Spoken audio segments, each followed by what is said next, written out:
अहम खबर आपको दें कि सादिक संजानी ने चेयरमैन सेनेट के ओहदे से मुस्ताफी होने की पेशकश कर दी है। कहते हैं कि 1 रुपया भी तनख्वाह या मरात में इजाफा नहीं किया।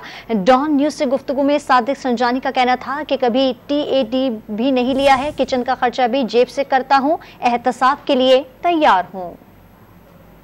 हमने एक सिंगल पैनी का भी इंक्रीज किसी चीज में न किया है और ना हमारी ख्वाहिश है। जो एग्जिस्टिंग हैं वही हैं। सेपरेट करने के लिए एक्ट लाए।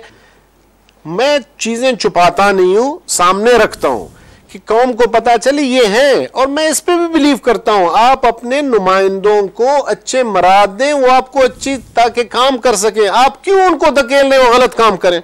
मेरे पास ऐसे मेंबर हैं, यकीन करें, जो सेनेट की तनख्वाह पे गुजारा करते। मैं ऑन रिकॉर्ड कह रहा हूं कि वो बताएं कि हमने एक TADA लिया हो। किचन का खर्चा जो 6000 था 75 में, उसको 50,000 कर दिया है। आजकल 50,000 क्या है, लेकिन वो भी मैंने यूज न किया है, न करूंगा। मैं अपने जेब से कर रहा हूं कि ऑडिट भी मेरे पे आ जाए, अगर मैंने किया है तो मैं जुर्माना दूंगा, चेयरमैन सेनेट ही छोड़ दूंगा।